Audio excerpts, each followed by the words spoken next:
You're watching Inside Utah Politics.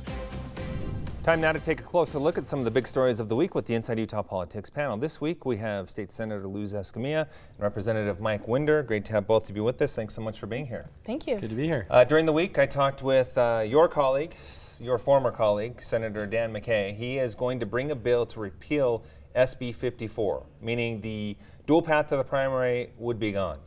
Your thoughts on that? I think it's a bad idea, and I think he'll feel the opposition in the Senate.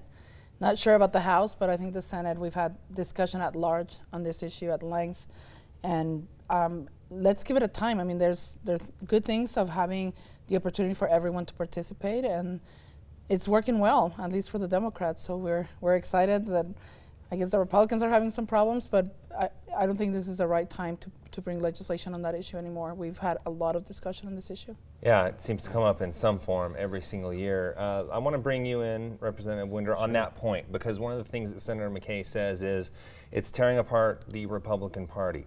And he also says that Count My Vote is not delivering on what they promised to. So from that angle, your thoughts? Well, it's certainly been rough on the grand old party in the state of Utah with that, but we're almost to the end of the legal challenges have almost exhausted themselves. Either the Supreme Court will pick it up or it won't, likely the latter. And so we need to see it play out a few more cycles, I think. When you look at people trying to repeal SB 54, look at the motives. You look at the lens of the gubernatorial race in 2020, look at those who may want to run for Congress in 2020.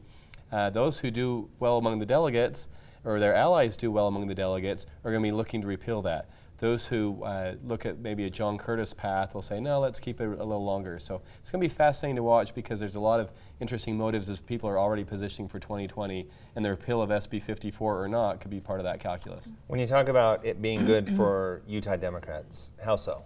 I think it's allowing for more people to get engaged. They're excited when there's this path. This idea of just a convention process is not very democratic, and people don't feel there's appeal to that. So even for us recruiting new members, the idea that you have this other path to get there, it's appealing, and I like that. I mean, I think people have been very energized because of that, and to see the other party that has this very close process, being challenged and changing and bringing more moderate Republicans is also good for the Democrats. So I think in that sense, we like where we are with SB 54. What's the chance of this bill passing through the state legislature? From my talks with folks, I get the feeling that it's going to have a tough time. I don't think the Senate, I mean, I don't think he will pass it in the Senate, and it's his bill that probably die in his own body. So the Senate, I don't think they're going to do anything with the bill. And if should it make it to the House, the wild card is all the new House members. Certainly the freshman class, even the sophomore class like myself, we weren't around when it originally passed, and so it'll be interesting to see how they come down on it. All right, we will watch and see how that plays out. Let's get to this idea of term limits now. Constitutional amendment being floated in Washington, D.C. to set term limits on Congress. We're looking at 2 6-year terms for the Senate and 3 2-year terms for the House. The idea of term limits, is that something we need in Congress? This is one of our own members of the delegation walks away after 42 years. You know, it's fascinating because I don't think Alexander Hamilton or James Madison or George Washington ever anticipated someone going back to D.C. in our citizen legislature and spending 25 or 40 years there. And, Bob Bennett once said to me, Congress is good at doing 2 things, Mike, nothing and overreacting. And it's true. One of the reasons why is there's no deadline. If they don't solve a problem like immigration, they kick the can down the road to the next term. Whereas if you had term limits nationally, there would be a bit of a deadline for them to actually get something done, don't you think? Yeah, pressure, and I think people like term limits, the public, the citizenship at large. The challenge is also how do you get leadership and some building legacy? It's hard to make things happen in a term. So I mean, I will be concerned about those 2-year terms, but people want term limits. They don't like the idea that someone is there for 40 years. I mean, And one of the big things is behind this argument is that politicians are just gaining too much power. Could term limits limit that? I actually do worry about if it passes giving the bureaucracy too much power, because the one advantage of not having term limits is you have some institutional knowledge with a Senator Hatch, and the ever-growing bureaucracy, the deep state as Jason Chaffetz would call it, gains more power. So that's the con of term limits, but I think overall it's a good thing to get in there, get it done, and get home and give someone else a turn. What about the impact it could have on a smaller state like ours, though, where we have 4 representatives? Obviously, each state has 2 senators. But do you run the risk of smaller states being left out of key leadership positions in a scenario like that? I believe so. I mean, it's a number game.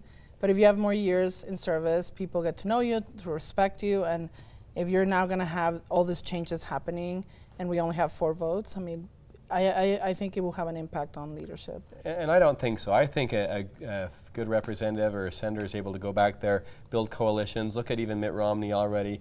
I mean, there's people even under a term limit scenario where they can go back there and they can build their coalitions and rise in leadership, and other small states can group together if they see the bigger states clumping to their own delegation. 12 years, obviously a lot longer than 6. Yeah. Should it be more than 3 terms for a representative? I think so. When I read so. Senator Cruz's proposal and his colleague in Florida, I thought that's a little short. Maybe 12 years for each. I don't know. Yeah. All right, we'll see Agreed. how that plays out. Let's talk about the climate in D.C., a lack of civility. Of course, President Trump criticized for the words that he chooses to use. Then a new Congresswoman comes in from Michigan and says, we're going to impeach something I can't repeat on this program. What is happening in Washington, D.C.? Why is there so much talk and rhetoric the way we're seeing it? I think it's disrespectful. I think as a person, as a statesman, as a stateswoman in a position of leadership, you should be careful. It's hard because now everything can be caught, right, with a phone. So I mean, it's a challenge, and you almost have to walk everywhere thinking that someone is recording, and that may be public. In this case, this Congresswoman seemed very excited in in her own function, her own private event, but hey, that was going to be public, and I think it was unfortunate, and you don't call anyone those type of words, and so I guess the challenge is respect. It's hard to expect respect when you use those type of words, but it's not the first time. So to your point, this is an ongoing situation. I think in our legislature, we're more careful, and I think our civility allows us to be more effective. So I think what we learn is the more uncivil, the more childish you are, the less productive you're going to be. And in this case, because they call names, they don't like each other, they're not making things happen, and everybody else is waiting for results, and it's unfortunate. It's really sad. We are supposed to be different from every other place where they're fighting, and you have all these videos of people punching each other and fighting.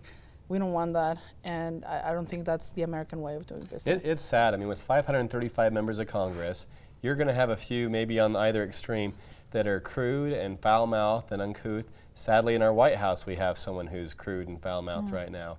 And so whether you agree or disagree with the policies, it's not exactly a role model for your daughters and sons. And so I do think that although you'll have a few that are uncivil, the vast majority of the public servants out there are civil and want to do the right thing. All right, great to have you guys with us in a civil fashion. Yeah, we're very civil here in Utah. All right, appreciate your time. Thanks so much for being here. Stay with us. We'll be right back with more Inside Utah Politics right after the break.